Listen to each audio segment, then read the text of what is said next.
Good evening, this is Eric Chappell, week 4 assignment for public communications. This week we were to select a speech from pop culture, popular culture, or from someone in history that we would all recognize. So I chose this week to do a speech from our 26th president, Theodore Roosevelt, gave called Citizenship in a Republic in Paris, France in 1910.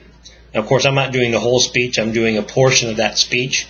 And what I'm reciting tonight includes what has become known as his speech called Man in the Arena.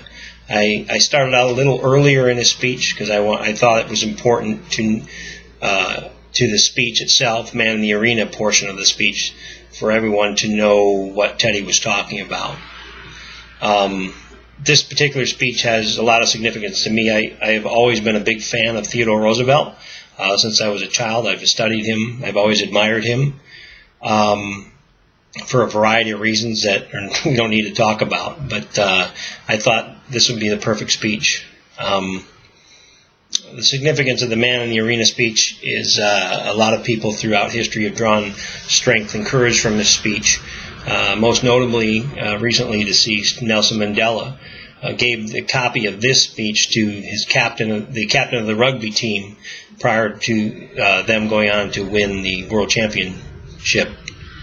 Of course, Hollywood did a movie about that, but they instead traded out the Man in the Arena speech or actually the Citizenship in a Republic speech, to be Invictus for whatever reason. Typical Hollywood, but that's fine. So I'll begin.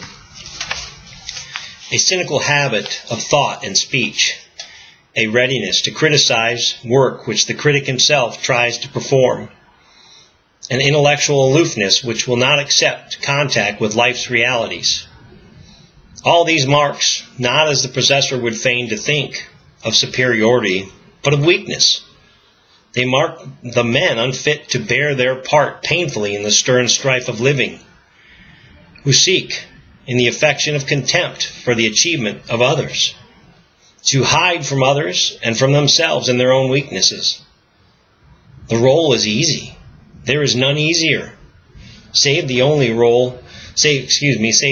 role of the man who sneers alike at both criticism and performance.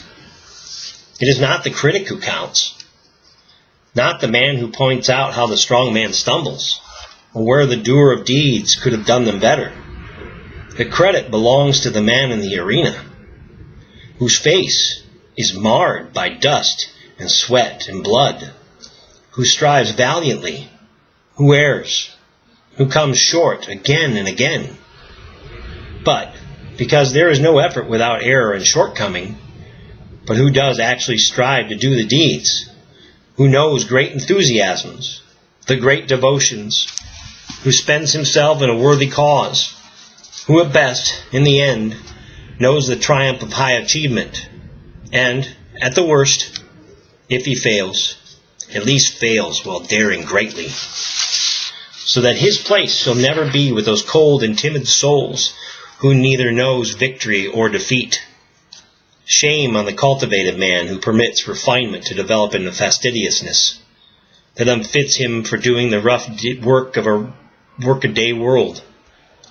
Among the free peoples who govern themselves, there is but a small field of usefulness open for the men of cloistered life who shrink from the contact with their fellows. Still less room is there for those who deride in the slight of what is done by those who actually bear the brunt of the day, nor yet for those others who always profess that they would like to take action, if only the conditions of life were not exactly what they actually are. The man who does nothing cuts the same sordid figure in the pages of history. Whether he be a cynic, or a fop, or a voluptuary, there is little use for the being whose tepid soul knows nothing of great and generous devotion, of the high pride, the stern belief, the lofty enthusiasm, of the men who quell the storm and ride the thunder. Well for these men if they succeed. Well also, though not so well, if they fail. given only that they have nobly ventured, and have put forth all of their heart and strength.